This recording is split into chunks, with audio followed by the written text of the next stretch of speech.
Today we're going to be doing something fun. We're going to be making our own ketchup, and then we're going to be turning half of that into bacon ketchup.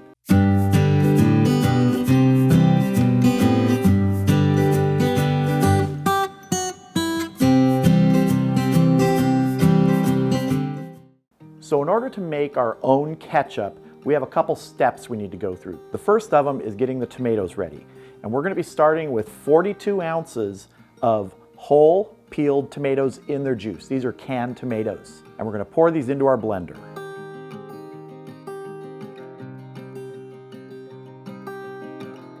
And for fun today, we're not going to put the lid on when we blend these.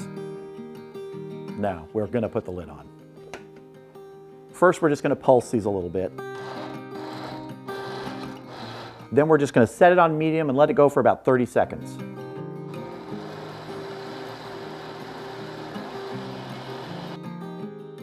We've basically made tomato puree. And now we're going to move on to adding our other ingredients and getting this into a pan so we can start reducing it. All right, so I have my pan here today. I'm using a high-sided skillet, and we're just going to go ahead and add the tomato puree to this. To this, I'm adding 1 teaspoon of Worcestershire sauce. Worcestershire sauce. 1 teaspoon of hot sauce. I'm using Tabasco. Choose your favorite hot sauce. A half a teaspoon of paprika. A half a teaspoon of allspice. A half a cup of apple cider vinegar. A 1/4 teaspoon of kosher salt. A 1/4 teaspoon of ground black pepper, not cracked black pepper. 1 teaspoon of onion powder. 2 tablespoons of minced garlic, and half a cup of light brown sugar. I'm going to go ahead and just start giving this a mix before we turn our burner on. Remember, this is a rustic ketchup. This is not going to be your ketchup that you get out of a bottle you buy at the store, but it's going to be tasty. All right, I'm going to go ahead and get the burner going on here, and we're going to bring this to a simmer. So we want this on a low simmer just like this, and you want to stir it every minute or two. And what we're trying to do here is we're trying to reduce it down until it's the right thickness. It's really your choice here. There's no set time limit. You just want that low simmer. Maybe it's going to take 15, 20 minutes, 30 minutes, but you just want to get it to that ketchup consistency that you desire. And you'll notice you're going to see chunks of garlic in here. You might see some tomato seeds. This is a very rustic ketchup. If you really want to, you could strain this and get those things out of there. I'm not straining it, I want it this way. All right, we've been simmering for about 10 minutes now. We're starting to thicken up, but we want to help it along. So we're going to add about 2 tablespoons of tomato paste. I have one of those tomato paste in a tube, so 2 good squirts. We're going to mix this in. And for anyone who's curious, my induction burner is set on power level 2 right now out of 10. And that seems to give us a good low simmer. All right, we're getting close to the consistency I want. Let me show you how you start to see that. If you swirl your spoon or your whisk around the outside of your pan, you see that center sort of island that kind of starts to hold its shape? That's telling you that it's starting to thicken to the consistency that's closer to ketchup. Doesn't mean it's going to be exact. You can definitely get it there by going longer, but this is getting close to what I want, and it's going to thicken up a little bit more too as it cools. All right, I am happy with this. We've been reducing for about 35 minutes. All right, so we have our ketchup mixture transferred to a bowl. We're going to let this cool. We're going to let it kind of just set up, and then we're going to divide this, and we're going to make part of this into bacon ketchup. All right, so it is time to make some of our bacon ketchup. So first thing, we're gonna get some bacon into our blender. Now, I crisped up 4 strips of bacon earlier, so we're just gonna drop these 4 pieces of bacon in here, push them down a little bit, put our lid on, and we're gonna pulse this just for a few seconds here.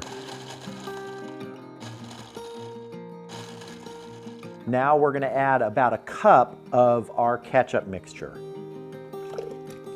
And you want to scrape everything in there. This nice rustic bacon ketchup. Want to see this nice spatula? Look at that. This is called spatula handle meets dishwasher drying element. We're going to put our lid back on again. And we're gonna pulse. Now let's get this into a jar. And we're just gonna pour our bacon ketchup into our jar, trying not to make a mess while we do it, which is really not something I'm used to doing. We're gonna get a lid on this, and it's gonna go in the refrigerator to chill for about an hour before we taste it. I'm gonna go ahead and get the regular ketchup without the bacon into a jar just like this, and then we're gonna taste that in about an hour too. All right, our homemade ketchup and homemade bacon ketchup have chilled down in the refrigerator. I've got a hamburger here because what better way to taste ketchup than with a hamburger? Maybe fries, but I wanted to do a hamburger. So now how do you taste two different kinds of ketchup with one hamburger? Well, we're gonna go half and half, and then we're gonna cut this burger down the middle. So this is some of our regular ketchup. We're gonna go right on this side.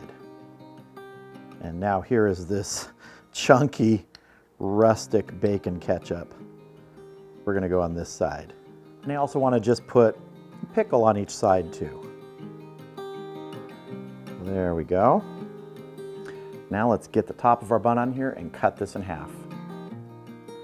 So I have to remember, bacon's on this side, regular's on this side.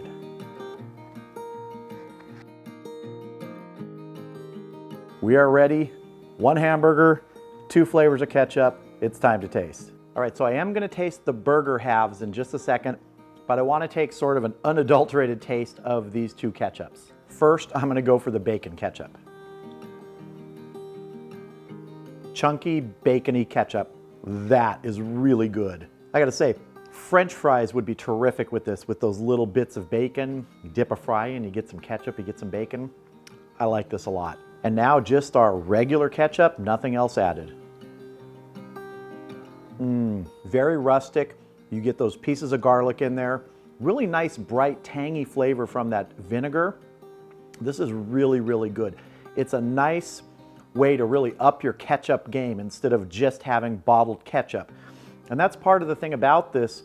You could certainly go out and buy ketchup, just like you can go out and buy barbecue sauce. But once in a while, it's kind of fun to make your own, to really know what's going into it, to put your own ingredients in, get your own flavors, the things you really want, especially with something like that custom bacon ketchup. Really good. But now let's try it on the burger. So here is the regular half first.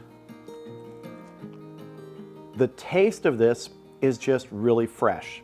Again, nothing wrong with regular ketchup that you're buying at the store, but there's just a really nice, perfect sweetness to this with that little bit of tang of the vinegar, as I mentioned. And it is, for lack of any other term, fresh. You just taste that freshness in here. Now, bacon ketchup on our burger. Let's see how it is. It's like having a bacon burger without strips of bacon on it. You have that really forward bacon flavor in the ketchup. You're not missing it, it's there, but you also know that it's ketchup. Man, this is good. So if you really want to step up your condiment game, try making your own ketchup and play with the flavors. You don't just have to make bacon ketchup. Think of some other things you might be able to put in there, because ketchup that you make yourself really takes burgers and anything else you serve it with to the next level. It was terrific.